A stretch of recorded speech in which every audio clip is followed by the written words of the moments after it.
I've been thinking a lot lately about happiness and the human struggle in order to obtain it. Because I think if we really had to sit down and have every philosophical lecture in the world, every argument, every debate, I think it all boils down to one thing, and that is the simple but undeniable fact that human beings want to be happy.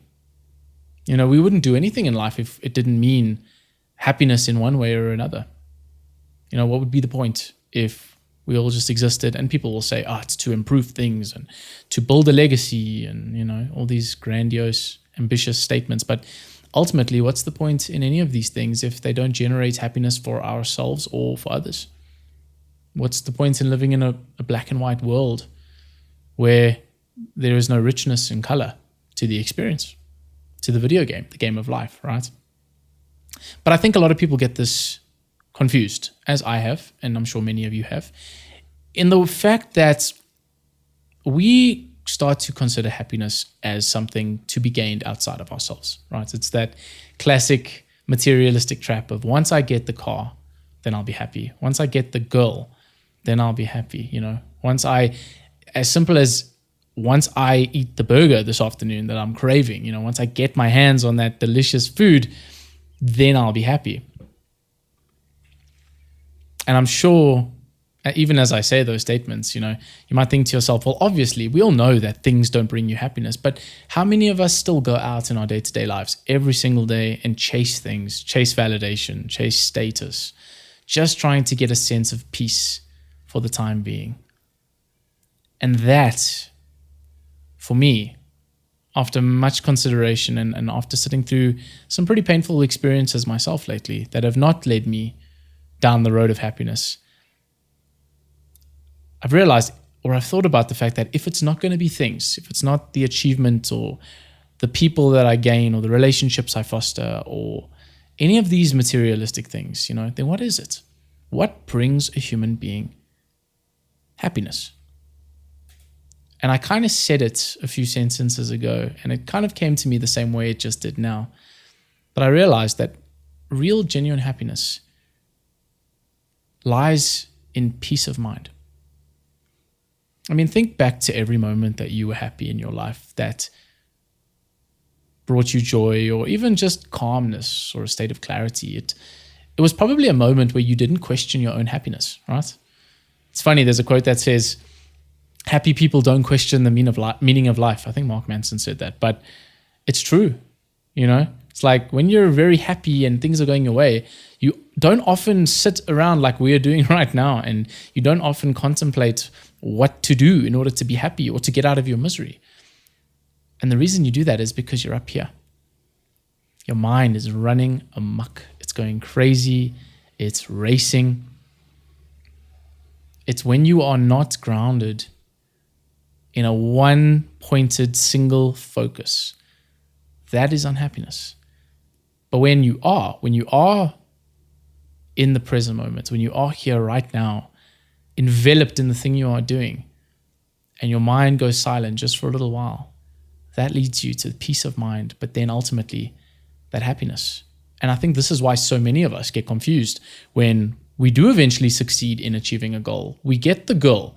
We're in love, right? Things are going well. And then all of a sudden it's like the mind, it's quiet. You're with that person, that beautiful human being, and you're in love and you're feeling all these joyful feelings. And all of a sudden it's just like the mind takes a vacation, finally. And it's just so, it's delicious. Not the person, obviously they can be, but the peace of mind, right? It's that silence when you forget yourself for a minute or two, or even a few hours. But then what happens when you lose that person?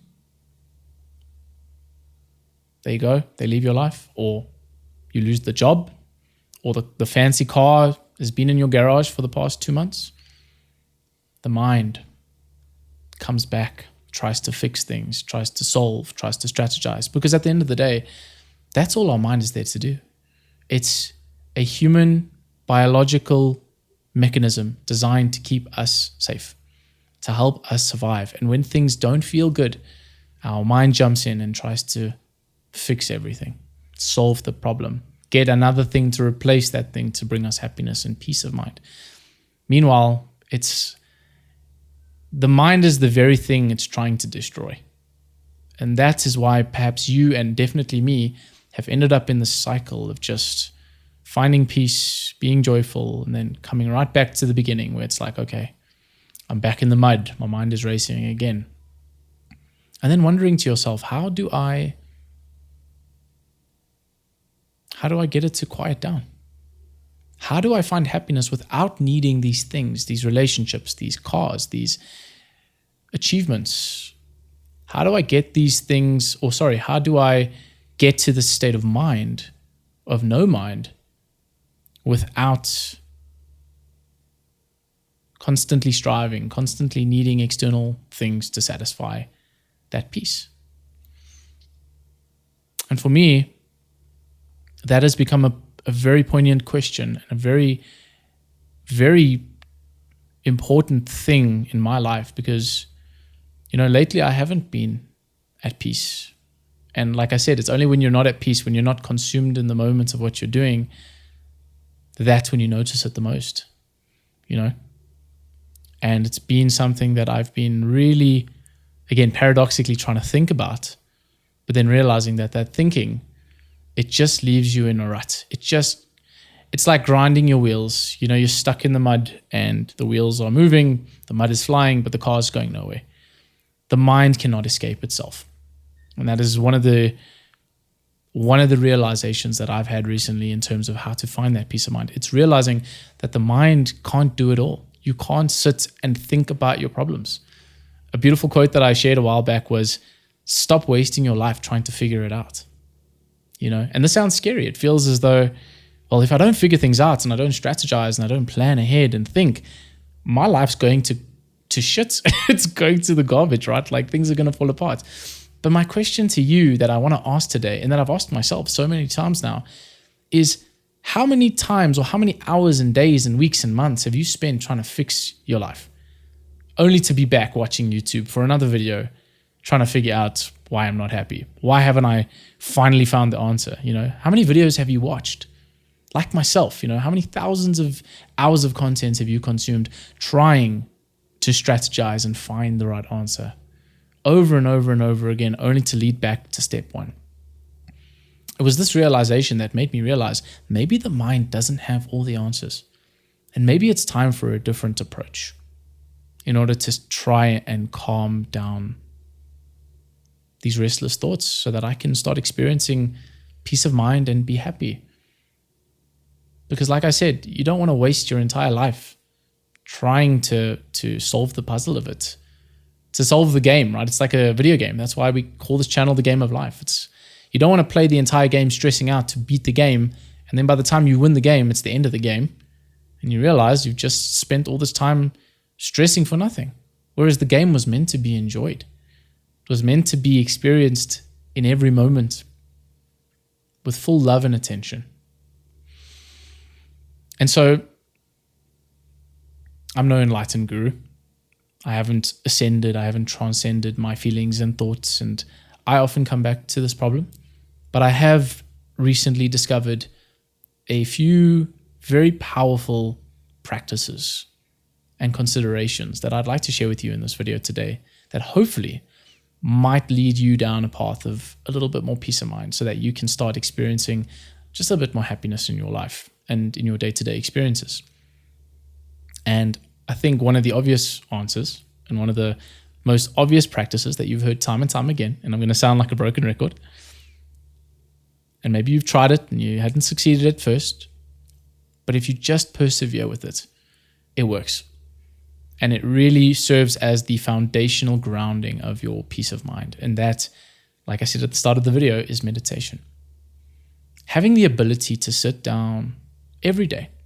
Doesn't have to be long. You can dedicate 5-10 minutes. I'm trying even to go to more like 20 minutes now. And that's me. It's not even crazy. But I find that when I sit down and I don't have a goal, this is the big thing I think most people get wrong, is don't sit down trying to calm the mind, because the mind will always win. It's a bastard. It knows you better than you know yourself. But the trick is to just commit to a certain amount of time every day to sit down and just allow whatever comes up to come up. Because thoughts are random, right? They pop in, they pop out. It's like pop-up, click-up ads on the computer, right? And you see the ads, but if every time you try to close the thing and you get more frustrated, right? You see the stupid advertisement and, text 0010, whatever, and you're trying to close it and it frustrates you because you have a goal. But the point of meditation is to simply sit and watch the phenomena arise, watch the random thoughts, the feelings, the sensations, whatever comes up. And realize in that moment that every time you notice that you're thinking about something, that just happened randomly. And that thought and that feeling is not you. And that it, like I said earlier, once you understand that it is just your mind coming up with these random suggestions, these random strategies, because it's trying to help you. That's the sad thing, is like we hate our minds, but our mind isn't doing this on purpose. It's trying to make us safe. It worries for us. It's our ego, right? It's our concern for our own sense of shallow self. And so what does it do? It thinks, okay, I'm going to take control. It needs control in this unpredictable world. And so it tries to just feed you constant advice. But when you realize and you sit down and you watch these thoughts, you firstly realize that they aren't me. They aren't real. They're just popping up. They're just random.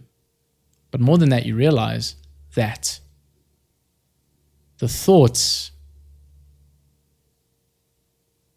are not dangerous. They're not going to harm you. They are just thoughts, and some of them might not even be true. That's the funny part. Like, some of them are unfounded, and a good question to ask yourself perhaps as you meditate is this thought helpful? Is it based in reality? And you might find, as I have, that 9 out of 10 times, it's just a fear. It's just a phantom in your mind. And once you start realizing that you don't need to have these thoughts consistently to control your life, because as we've said, having them doesn't fix anything really.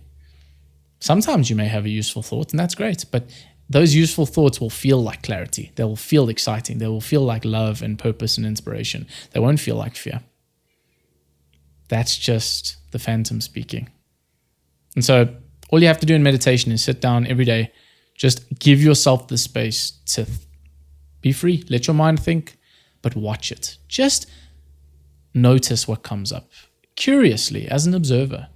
And every time you spot a thought and you say, oh, I'm currently having the thought, or my brain is having the thought that I'm stressed about tomorrow's exam, that is like one rep, one bicep curl in peace of mind. Because once you've spotted the thought, you'll notice this during your meditation, that the thought just disappears. Once you stop connecting to that thought, once you stop identifying with that mind and you see it as though you were a partial observer, you're separate from it, you're watching it through a glass, that thing leaves on its own.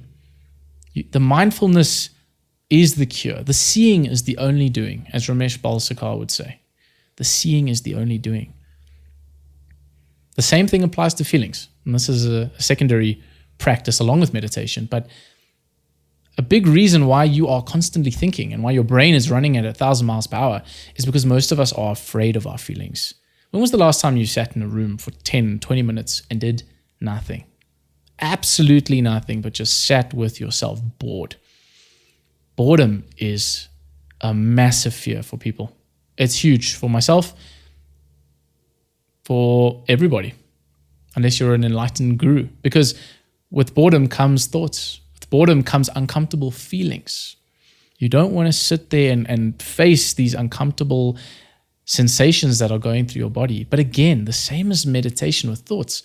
Once you start sitting down and allow yourself to be bored in the pain that you're experiencing, and I know it's hard, my heart goes out to you. I know what it feels like to sit and feel heartbreak and to feel pain and stress and suffering. It sucks. But it's the identification with the feeling as though it is yourself. That is what causes the most pain and anxiety and suffering. Because once you sit down, whether it's in meditation or just maybe you dedicate half an hour to being bored and you sit there and you just allow things to come up. Once you start seeing the feeling and you get curious about itself as a feeling, not as what am I feeling? Don't associate your mind. Don't say, oh, I'm feeling stress and anxiety. No. What am I feeling? Like, what are the sensations that are going on in my body through this anxiety or this sadness? I feel my heart clenching. I feel my breath is shallow. I feel that my chest is sore. I feel as though there's this like pit in my stomach. Sit with that. Don't judge it. Sit, watch it. And you'll notice miraculously by the end of that being bored, sitting there, the feelings solve themselves. And the beautiful part is once you're not afraid of those feelings, once you see them for what they are, the mind calms down because it stops trying to solve the feeling. It stops trying to solve it and it just allows it to be. It's surrender. I think if I had to define these practices, there's two major practices, but the prior, what I'm discussing now, is all part of surrender. Learning to detach from what your experience is in your mind and your body and realizing that these things aren't in your control. Realizing that the thoughts come and go, the feelings arise and pass, and that is part of your journey, that is part of your process.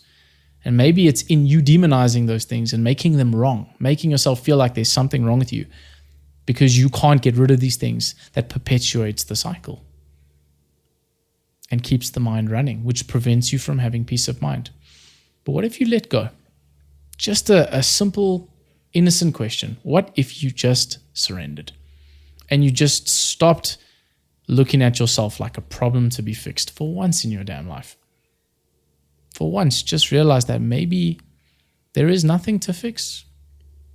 Maybe the thoughts and feelings are part of a natural human experience. Maybe you are going through a heartbreak right now. I recently lost somebody very close that I was becoming very close to. And it hurt more than I expected. And I've been going through a lot of sadness and a lot of the same feelings that every human being goes through.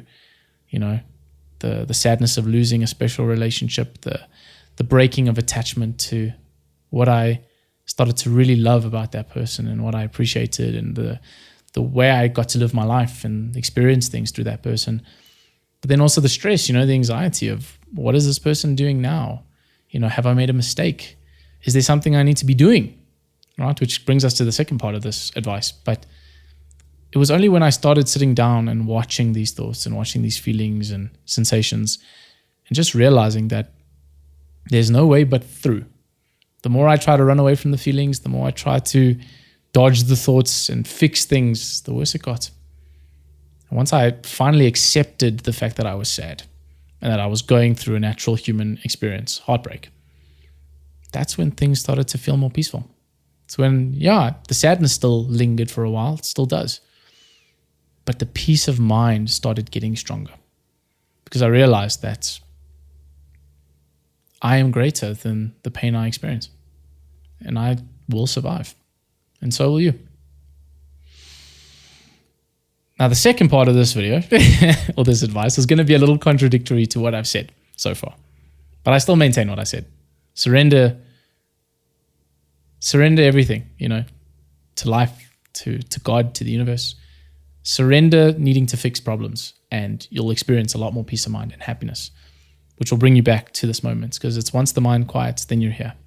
But sometimes there's lingering thoughts. There's lingering feelings that keep repeating themselves over and over again. You know what I'm saying? Maybe you have this thought that I need to be doing more with my life, or I need to be getting out there and exposing myself to people more, or I want to get back in the gym and fix my health situation, right? You know what they are for yourself.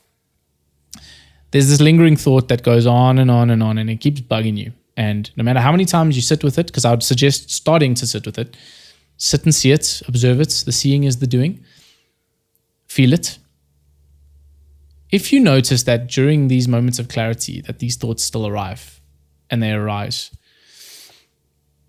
and they are just persistently coming up over and over and over again and the feeling isn't getting easier, then it may be time for you to just take massive action. Again, paradox to what I've said. But sometimes the only way through an experience is through it. Like I said, it doesn't just mean to sit and be passive. sometimes there is a call to action. And just getting into that moment that you know you need to be doing, but you may be a bit afraid of. And again, the mindfulness techniques will help you process that better so that you're more able to take that action. But sometimes you just need to do the thing. You just need to do what you know you need to do, whether that is to get out there and try something new, to finally start that dream job or that business you've been wanting to do, to finally approach that beautiful person that you want to talk to, or break up from the relationship that you know is no longer serving you.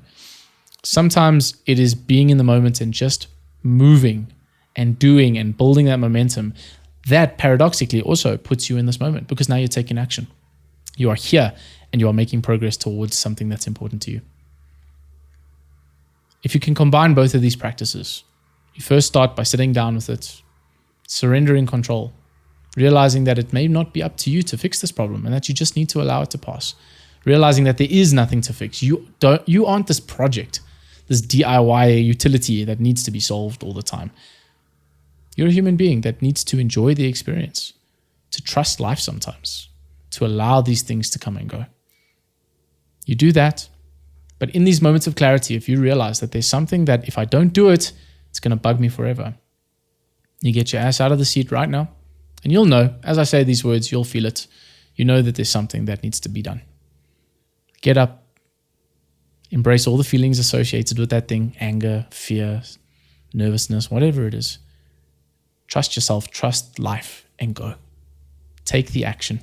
Do the thing consistently. Not to get to a goal, because remember, getting to a goal doesn't bring us happiness, but it's in the action. It's in the journey. It's in the flow of moving. Doing something productive that you know will take you to the place you want to get to, or to solve the problem you're trying to solve. It's in that action that'll bring you peace and clarity. Action breeds clarity. So, in sum, try these things. And I think ultimately be kind to yourself. It's not always easy. Sometimes, well, not sometimes, kind of like I said in the previous video, you are exactly where you need to be. Right now, in this moment, you are being given lessons and given emotions and thoughts and feelings that are exactly what are going to craft you into the man or the woman that you are destined to become. Life will take care of you. Trust it. Trust life. Trust yourself. Take away the mind's job of needing to solve everything in your life. Tell it, you're unemployed now. I appreciate you. I'm not going to force you away, but you are no longer employed to solve my problems. I know that when there's a valuable insight, you'll give it to me and I'll accept it open-heartedly. But I value my peace. I value my peace of mind. And like I said, hopefully you've learned from this video that it's about getting single-mindedly. It's about becoming focused and calming the mind by surrendering to the inevitable, to the impossible to control. And then by just taking whatever action you deem to be the best thing for you in that moment. And hopefully you'll start to enjoy this game of life just a bit more and realize that nothing's as deep as it ever seems to be, even when it feels bad in the moments. Sending you love, sending you a lot of compassion. Be kind to yourself. Trust that everything will be fine.